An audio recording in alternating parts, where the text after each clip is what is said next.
You learned early how to stand on your own. Not in a loud way, not with pride or bravado, but quietly, automatically.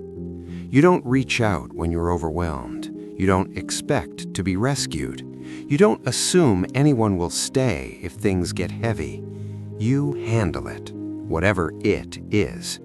On the outside, this looks like strength, composure, maturity, emotional control. People describe you as grounded, independent, low maintenance, someone who has it together. But internally, there is a paradox you rarely put into words. The very trait that once protected you is now the thing that keeps you alone. This is the psychology of people who are emotionally self-sufficient, and it begins with a skill that was never meant to become an identity. You don't panic when things fall apart. You go quiet. You don't ask, "Can you help me?" You think, "I'll figure it out." You don't feel entitled to comfort. You feel responsible for not needing it. There is a subtle tension in your body that never fully leaves, a readiness, a sense that relying on someone else is a risk calculation. You learn to regulate yourself so well that needing others now feels foreign, almost embarrassing. Here is the paradox. Emotional self-sufficiency once kept you safe. It reduced disappointment. It minimized vulnerability.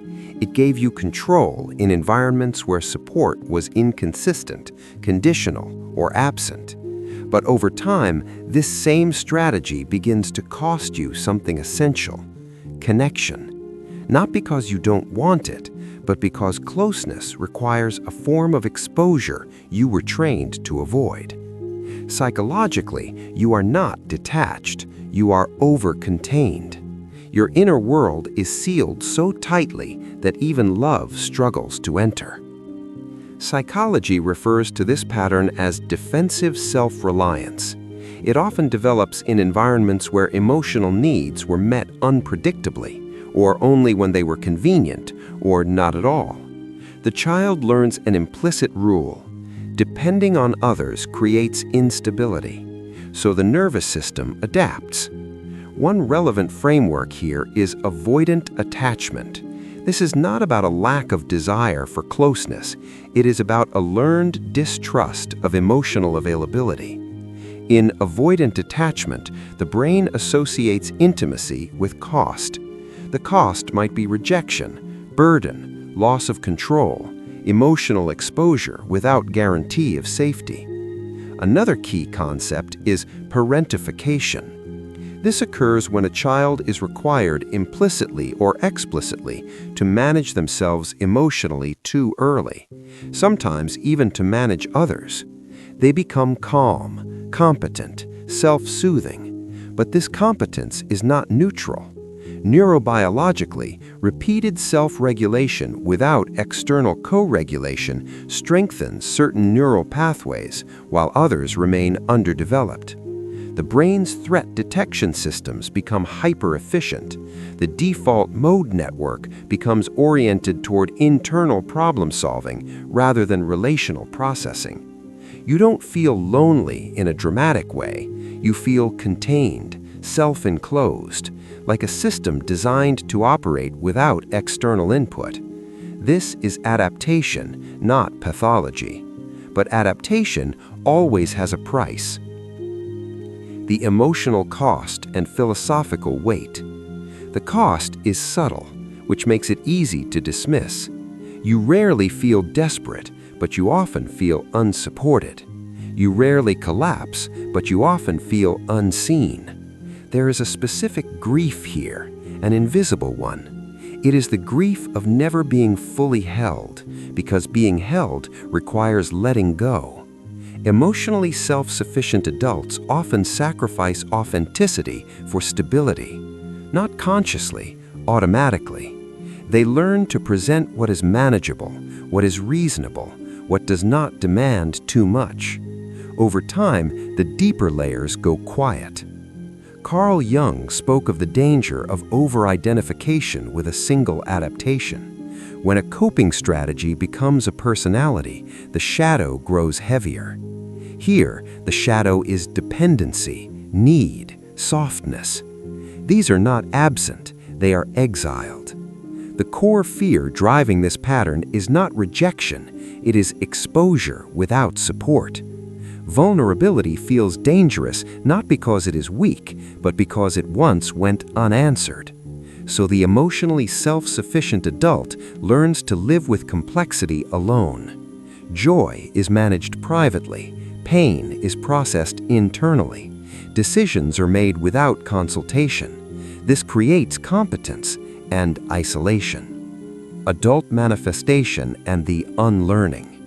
In adulthood, this pattern shows up in predictable ways. You might notice that you are the reliable one in relationships, but rarely the needy one. You give emotional support easily, but struggle to receive it with discomfort. You downplay your own difficulties, even when they are significant. You feel safer being needed than needing. In romantic relationships, emotionally self-sufficient adults often choose partners who are emotionally expressive, chaotic, or dependent. This allows them to stay regulated by comparison. Or they choose partners who are distant, reinforcing familiar emotional distance. At work, they become hyper-competent. They solve problems quietly. They rarely ask for help. They are often indispensable and exhausted. Internally, they experience a persistent sense of pressure, not stress, pressure. The pressure to maintain composure, to not unravel, to not impose. It is important to understand something critical here. These are coping strategies, not personality traits. You are not just independent, you adapt it. Unlearning begins with not forcing vulnerability, but with witnessing. Witnessing the impulse to withdraw, witnessing the discomfort when someone offers care, witnessing the urge to minimize your own needs, not correcting it, not shaming it, just noticing the pattern as a learned response. This is how identity loosens. The healing and affirmation. Healing for emotionally self-sufficient people is not dramatic. It is slow, often uncomfortable, and deeply unfamiliar.